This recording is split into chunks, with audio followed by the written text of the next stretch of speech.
gusto lang namin i-assure ang Office of the Ombudsman na yung pagbaliktad ng apat ay dahil sa matinding panunungol ay kasama na rin pananakot.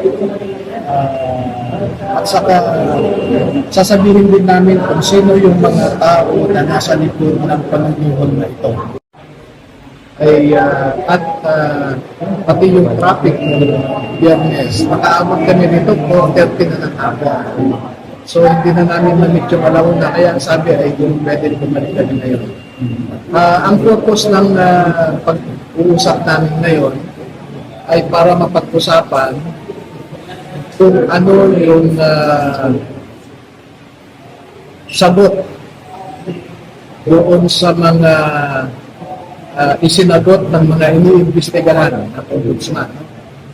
So may mga affidavit kaming inihanda kasama sa sagot sa mga counter affidavits. Pangalawa ay gustong malaman ng Ombudsman kung ano ang circumstances ng pagbaliktad ng tatlo na kinuhanan nila ng counter affidavit dito. Apat yung bumaliktad, pero tatlo lang ang nakapirma ng affidavit sa Ombudsman. No? Yung isa, hindi naman kinuhanan ng affidavit ng Ombudsman. So ipapaliwanag namin sa kanila, dito sa Ombudsman's Office, yung circumstances, pati yung mga screenshots ng mga text messages sa panunuhol. Paparinig din namin sa kanila yung mga recorded conversations, although we are aware that that is an inadmissible evidence dahil sa RA 4200, no? Pero gusto lang namin i-assure ang Office of the Ombudsman na yung pagbalik-apat ay dahil sa matinding panunungol ay kasama na rin pananakot. At saka sasabihin din namin kung sino yung mga tao na nasa likod ng panunungol na ito. Sa mga natitira ba, pero pang-moving attempt para bumaliktad yung pag natitira ng dating bodyguard minsan? Yes, as of Friday, no, meron pa rin.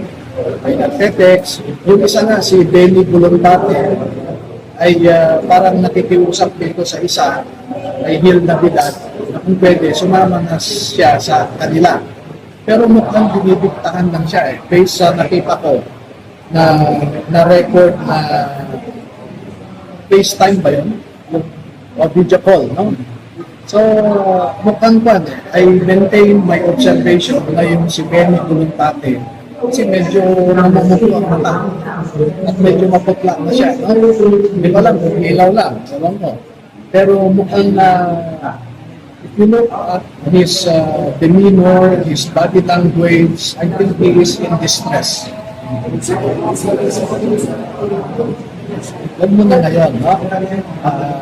Ibahagi mo na namin sa Office of the Ombudsman. Alright, mag-reaction tayo dito mga kababayan no, sa pahayag ni Attorney Levy Baligod na muling humarap dito po sa Office of the Ombudsman no, ngayong araw at dito sinabi niya na ibabahagi niya kay Ombudsman Remulla or sa Ombudsman yung mga nilalaman niya no, doon sa pagbaliktad ng apat na mga ex-marines nga mga kababayan no, at kung sino yung mga nasa likod daw dito no, mga kababayan. Sinabi niya na mayroong matinding panunuhol na nagaganap at mayroon na ring pananakot at ibabahagi daw po yan dito sa Ombudsman mga kababayan kung sino kaya yung mga taong nasa likod dito sa matinding panunuhol daw po no at pananakot na rin mga kababayan no. Ito nga po yung apat na bumaliktad, yung mga ex-marines no na sina Bernard Tobe, si Rosbert Waupan, si Benny Bulontate at si Cecilio Laroder Jr. mga kababayan no. At nauna na pong sinabi yan na dito ni Atty. Baligod no doon sa Las Piñas sila noong nag-bail out dito no sa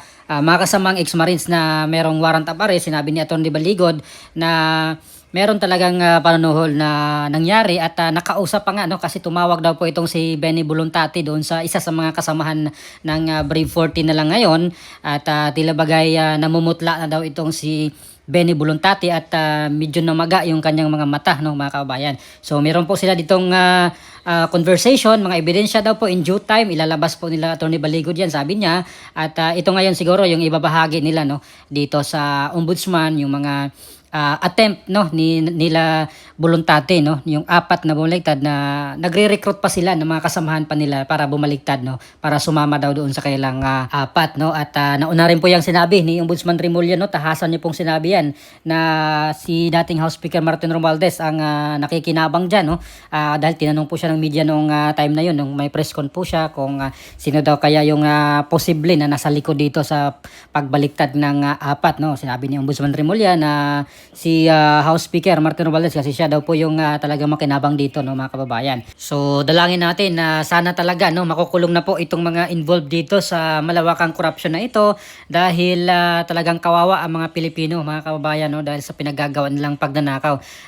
Hindi po sapat na makulong po sila, ay dapat din po, no, na mabawi lahat ng mga ninanakaw nila, mga kababayan, dahil kinabukasan po ng mga Pilipino yung sinira nila, no, dahil dito sa kailang mga kasakiman sa pera. So talagang hindi lang po dapat makulong sila, kung hindi mabawi ang lahat ng mga ninanakaw nila mula sa kaba ng bayan, mga kabayan. So abangan po natin kung ano pa yung magiging mangyayari, no, sa mga susunod na mga araw dito sa patuloy pa rin ng mga case build up, no, laban doon sa mga involved dito sa malawakang corruption. At hopefully dalangin din natin na sana ay makasuhan na itong si dating House Speaker Martin Romualdez doon sa Sandigan Bayan, dahil hanggang ngayon ay wala pa nga po, mga kabayan, for preliminary pa lang yung ginagawa ng Office of the Ombudsman nga, no, mga kababayan. So sana ay ma-file na yan doon sa Sandigan Bayan at ma-raffle na nila at maglabas na po ng warrant of arrest laban dito kay former House Speaker Martin Romualdez para makulong na rin po siya, mga kababayan, kasi ang tagal-tagal na po yung hinihintay, no, ng mga kababayan natin. For sure ang daming Pilipinong gustong makulong siya dito at pananagutin, no, dito sa kanilang ginawang pagnanakaw sa kaba ng bayan. Although deny naman po yan nila, no, sa kampo ni Martin Romualdez, wala daw po siyang kinalaman, wala daw po siyang ginawang pagnanakaw. So abangan na lang natin, mga kabayan, once po na ma-aresto na po siya, gugulong na yung kaso, ay malalaman naman po natin talaga kung talagang guilty siya or hindi, kasi maghihiring pa naman yan, mga kabayan, no, at maglabasan pa yan ng mga ebidensya, no, kung talaga bang involved siya dito. At sana ay magsalita na rin po itong si Saldico, no, mag-issue siya ng affidavit para maging legal, no, yung kanyang mga sasabihin, mga testimony, hindi lang po sa Facebook lang, no, or hindi lang po sa video call or sa kung ano man, video recorded na video. Wala po kasing basihan yan, no, walang saysayan sa korte dahil hindi naman po nag-oath siya na nagsabi ng ganyan. Dapat humarap siya at mag-oath siya dito, mag-issue siya ng affidavit patungkol dito sa kanyang mga sasabihin patungkol sa lahat ng mga nalalaman niya patungkol dito, kasi itong mga ex-marines, mga inutusan lamang niya ay mga tauhan lamang po niya, mga kawan. Mas may maraming alam, no, itong si Saldico kumpara dito sa mga ex-marines. At dahil sila po mismo yung nagplano, sila lahat ang may gawa dito. At kung sino man yung mga kasama ni Saldico, sino man yung may nag-utos ba sa kanya, mga ganon, sino yung nag-aproba, sino nagmando, ay dapat sabihin ni si Saldico para once and for all ay makamit na rin po natin yung talagang hustisya dito, mga kababayan, no, sa pinakamalaking nakawan sa buong kasaysayan ng Pilipinas, no. Hopefully si Saldico ay pagsalita at mag-issue ng affidavit at haharap dito sa mga kasong ito, mga kababayan. At very timely din po itong mga kasong ito, no, sa flood control corruption, dahil talagang ngayon lubog sa baha ang kamay nila, ano, mga kababayan, no. Hindi lang po sa Manila kundi pati na rin po sa Region 4, sa Antipolo ngayon, sa Rizal ay baha din, no, sa Cavite nung mga nakaraang araw ay talagang lubog sa baha, mga kababayan. Ang Bulacan at iba pang mga lugar, no, sa ibang probinsya ay binaha rin, mga kababayan. At ito nga po yung flood control, no, yung sinasabi nila na pinagkikitaan ng mga tiwaling opisyal ng gobyerno, mga kababayan, at karapat dapat lamang po silang parusahan, no, makulong dito sa kailang ginawang kabalustugan sa kaban ng bayan, no. So ano pa masabi nyo dito, mga kababayan, sa pahayag ni Attorney Levy Baligod na patungkol dito sa 4, no, kung ano po yung mangyayari sa kanila, itong 4 na bumaliktad na mga ex-marines, at kung sino yung mga nasa likod dito sa matinding panunuhol daw, no, para bumaliktad yung 4, at meron na ring pananakot na involved dito dahil sinabi ni Atty. Baligod yung mga ex-Marines ngayon no, na hindi pa bumaliktad ay merong mga umaaligid na nga daw po no, mga kababayan, parang kinikasing daw yung mga bahay, mga ganon, sinusundan, may mga intel operatives yung mga galing sa gobyerno, may mga ganon daw po no, sinabi ni Atty. Baligod yan mga kababayan. So sana itong mga natirang mga ex-Marines ay hindi magpatinag hanggang dulo, sana ay ilalaban no, ito mga kababayan dahil talagang grabe na itong ginawa nilang korupsyon no. At kung walang makulong dito ay kawawa talaga ang mga Pilipino mga kababayan. So kung magnakaw ka nga lang ng maliit na halaga ay kinukulong, pero dito na up to 1 trillion yung ninakaw nila ay walang makukulong. So talagang unfair yan mga kababayan. So deserve po nilang makulong, at kung meron man sanang death penalty no para sa mga kurakot ay mas madali sana yan mga kababayan no. At maraming matakot siguro na magnakaw dahil takot silang ma-death penalty dito no mga kababayan. So ano pa masabi nyo dito? Please comment down below. Maraming salamat. God bless po sa ating lahat.